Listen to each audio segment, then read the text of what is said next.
जहां पर राज्य के कांके में तमाम विरोध के बाद रिम्स 2 के निर्माण का कार्य शुरू हो गया है। विरोध अभी भी जारी है, लेकिन निर्माण कार्य भी शुरू हो चुका है। चार दीवारी निर्माण के लिए कड़ी सुरक्षा में भूमि पूजन किया जा रहा है। ग्रामीणों का रुख देख बड़ी संख्या में सुरक्षा बलों की तैनाती भी की गई है। जगह जगह पर बैरिकेडिंग की गई है। मीडिया कवरेज की भी अनुमति नहीं दी गई है और इधर ग्रामीण भी उग्र आंदोलन की रणनीति बना रहे हैं। सहयोगी दीपक हमारे साथ फोन लाइन पर जुड़े हुए हैं। दीपक, तमाम विरोध के बीच रिम्स 2 के निर्माण का काम शुरू हो चुका है। चार दीवारी निर्माण के लिए कड़ी सुरक्षा में भूमि पूजन का काम, और इधर अगर ग्रामीणों की बात करें तो उनमें काफी आक्रोश को इधर दिखाने के लिए, जाया करने के लिए लोग लगातार तमाम हथकंडे अपना रहे हैं। जी बिल्कुल, देखिए नगरी के 227 एकड़ जमीन रिम्स 2 के लिए प्रस्तावित है और रिम्स 2 का निर्माण कार्य को लेकर के जो है लगातार जो ग्रामीण है वो विरोध कर रहे हैं। पिछले साल भी हमने देखा कि किस तरीके से लोगों का विरोध जो है वो साफ तौर पर देखने को मिला। हाल जो रोपारोपो कार्यक्रम की गई जो बड़े पैमाने पे की गई थी और कई लोगों के खिलाफ जो है प्राथमिकी भी दर्ज हुई थी।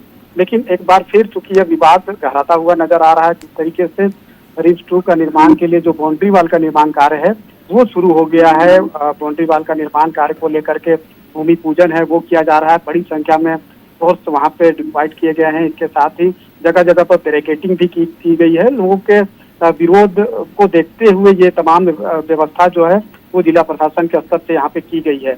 अब चूंकि ग्रामीण भी लगातार बैठक कर रहे हैं, कल भी हमने देखा चूंकि ग्रामीणों को अंदेशा था कि यहाँ पे भूमि पूजन जो है वो की जा सकती है और इसी को लेकर के विरोध के शोर में जो है लोग उस सड़क पे उतरे थे और खासतौर पे उस जमीन पर उतरे थे जहाँ पर झंडा गाड़ी करके जो है विरोध प्रकट लोगों ने किया।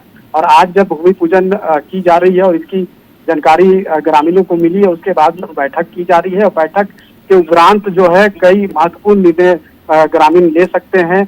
आंदोलन की रूपरेखा जो है वो बना सकते हैं।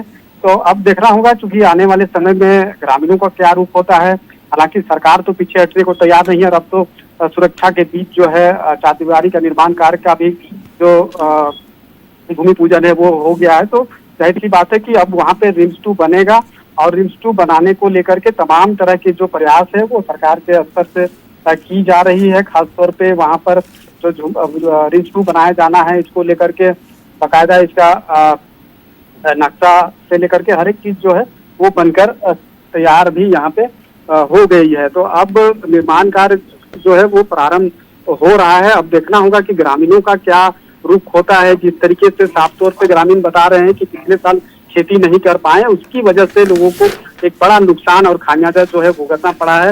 एक साल खेती होती है तो कम से कम 3 साल तक लोगों का जीवन चलता है, लेकिन अब पिछले साल की तरह अगर इस बार भी खेती नहीं हो पाएगी तो लोगों के सामने भुखमरी की आफत आ पड़ेगी। और इसी बीच यही वजह है कि लोग जमीन गिराने चाहते हैं। हालांकि सरकार के स्तर से ये कहा जा रहा है कि जमीन जो है पूर्व में अधिग्रहित की जा चुकी है और मुआवजा भी जो है वो दी गई है। लेकिन ग्रामीणों का कहना है कि 128 ऐसे लोग हैं जो रैयत है जिनको अब तक जो है वो मुआवजा नहीं लिए हैं। ऐसे में जमीन का अधिग्रहण जो है वो नहीं किया गया है। अब देखना होगा कि ग्रामीण क्योंकि पीछे हटने को तैयार नहीं है और सरकार भी पीछे हटने को तैयार नहीं है, तो आने वाले समय में हो सकता है कि टकराव की स्थिति देखने को मिल सकती है। जी चलिए, बहुत बहुत शुक्रिया दीपक, तमाम जानकारी दर्शकों तक पहुंचाने के लिए।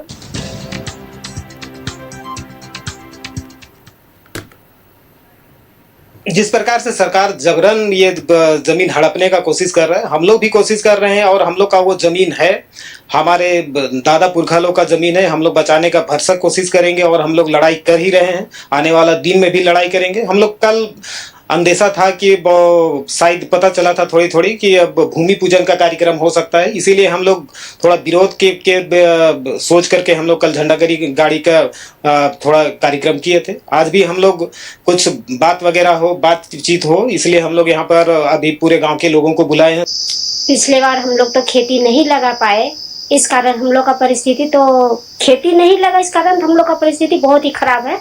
क्योंकि हम लोग खेती लगाते थे, उसी से हम लोग अपना घर बच्चा सारा कुछ हम लोग खेती से ही निर्भर है हम लोग। वहाँ पर हम लोग 1 साल खेती करते थे तो 3 साल तक खाते थे, बेचते थे, उसी से बाल बच्चा पढ़ाते थे। लेकिन हम लोग की सरकार आदिवासी होने के नाते भी हम लोग का आवाज़ नहीं सुन रही है।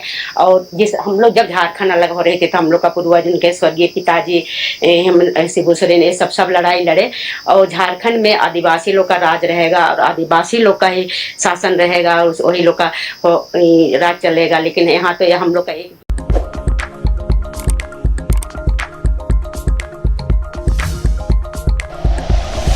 Like and share videos, subscribe करें हमारा चैनल और प्रेस करें बेल आइकॉन। न्यूज़ 11 भारत, सच है तो दिखेगा।